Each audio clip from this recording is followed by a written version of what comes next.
going for a walk. I've been really quite ill this week with this like gnarly flu cold, and it's taken a big stump on my mental health, just feeling like shit. So yeah, I need to get outside. Like, I've had a rough couple months in general, really. Like, gone through a breakup which led to drinking way more than I should be, and it's also just smack happened right as we've gone into winter, so you get the winter blues as it is. Yeah, it's all just caught up with me. So, as a change of pace from surfing, because going in the water right now is probably not going to do me any good, I'm going to go for a bit of a walk, and I'm going to bring some cameras with me because there's probably a chance for some good photos. There's a chance to explain to you some pretty cool stuff that I learnt about Cornwall as well. I've lived here all my life, and here's some stuff my dad told me about years and years ago. But the sun's out, which is really nice, but I don't know if it's going to be out for very long. So yeah, I'm going to get some food as well, take some snacks up with me. Sweet. Let's do.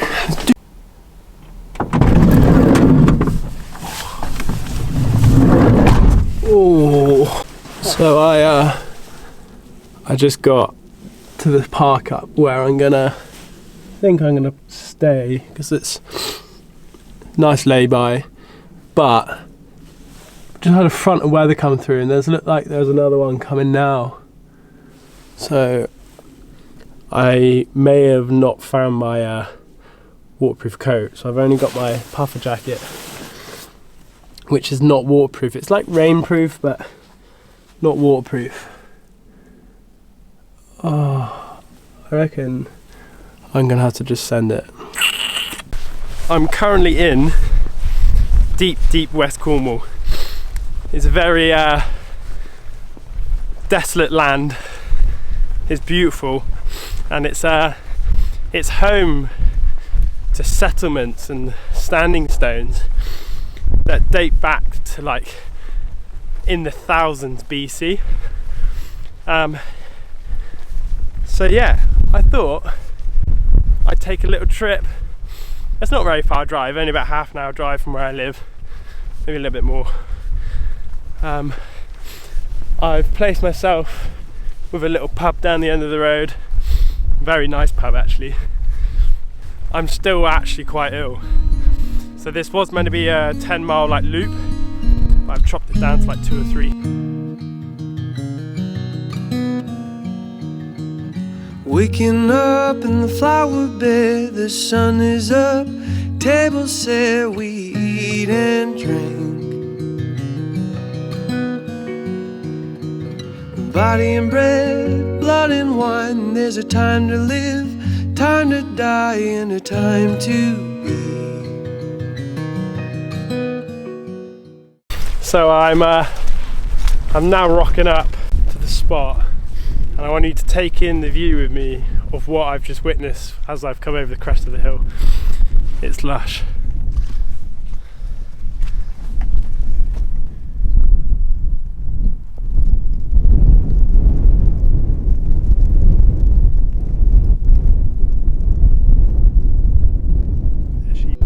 Wow, it's freaking windy. Right, I'm going to stand out the wind. This is YEWWW, top of a hill. You can see right down to St Michael's Mount, you can see all of Newlyn, you can see all the way across Pendine and Zena. It's absolutely stunning. I've got notes here about YEWWW and then quoits in general, so we're going to talk a little bit about that. YEWWW is a Neolithic chambered tomb, supposedly, and they reckon it was constructed between 2600 BC and 3500 BC, so it's pretty fucking old. Like, how would someone like literally like 4,000 or 5,000 years ago even build this? Quoits have a large heavy capstone placed on top of several vertical stones, also known as orthostats, quite often with an open end and one end blocked off. The original use of quoits is relatively unknown, but the general idea prevailing from 18th century antiquarians is burial tombs or chambered cairns. It's also mentioned that sky burials were likely to have happened on capstones. This is where your body is basically just left for the birds, and the birds will decide if you're a good enough person to be eaten, and if you're, it's pretty crazy. It's funny, like, we always take the piss out of my dad because my dad loves to go and hug granite and I never really understood it until I got a bit older, and he always mentioned that the granite here in Cornwall has this strange energy. Not strange, it's good energy, and it's got power, and it's got power to the ground, and it brings power up from the ground. And I was like, that's interesting. And then last night when I was doing research, it actually came to fruition of what he was talking about. So I'll leave a link to my source in the description where I got all this information. Many doses see quoits and dolmen as earth energy devices, whereby an upwelling vortical energy stream emerging from blind spring or water dome deep within the earth is capped. This energy is then bent in the horizontal and sent out across the land in a specific direction, explaining why they have an open end to these tombs. Alternatively, an energy line in the landscape is captured by the quoit, sending its flow downwards into the earth to give the land extra benefits to provide and be healthy. Now, this is probably only a subtle energy, but they're trying to channel it, contain it, and enhance it. The spaces inside were most likely used as repositories for items and people that needed charging up or treating. Things like tinctures, tools, sacred objects, sick patients, neophytes in training, and psychoactive drugs. And it's more than likely that energy exchange between subterranean and surface realms can also alternate upwards and downwards from the seasons or the phases or other moon cycles. It just blows my mind that, like, that is basically the closest thing that they can come to for an answer for these things, which is incredible because it's just pretty cool, pretty mythical, isn't it? Pretty mythical land. I love it, absolutely love it. But it's funny though, you can feel it when you're up here, like there's no one else out other than that lady that just ran by. It's raw, desolate, but it's so calm. And I got my back and my hands onto the stone right now, and it's just, I don't know, it's nice. It's nice. Oh yeah, this is what I needed. Sorry, you guys must think I'm an absolute loony. You might do, I'm a bit of a loony, but there you go. Sick. Yeah, I'll look, this is inside. It's so basically this stone would have once been on top of these three, meaning this side would have been open, and it's perfectly directing St Michael's Mount. So they reckon if we go off what they said, it's either channeling the energy from St Michael's Mount, sending it down, or bringing it out and channeling it to St Michael's Mount.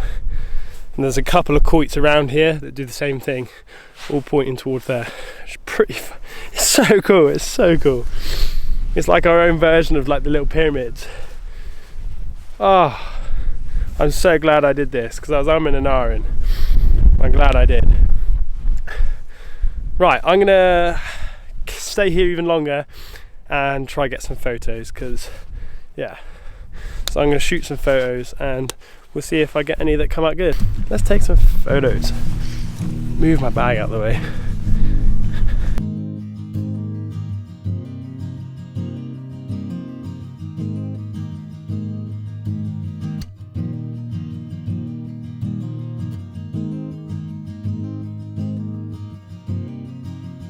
So this photo is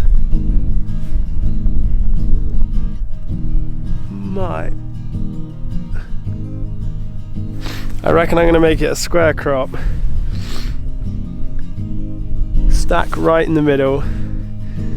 And yeah, I'm shooting at 1/250, f9, ISO's at 200. I'm actually going to add a slight 2-second timer.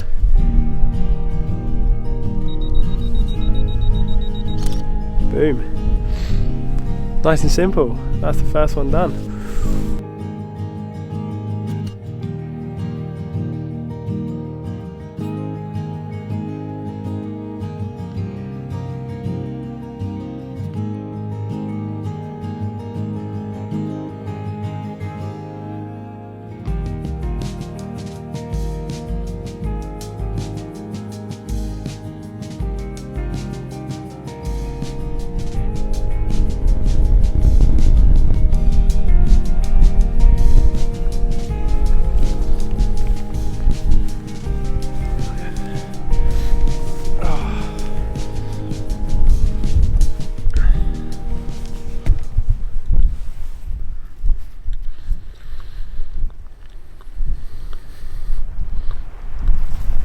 I'm a pretty lucky boy.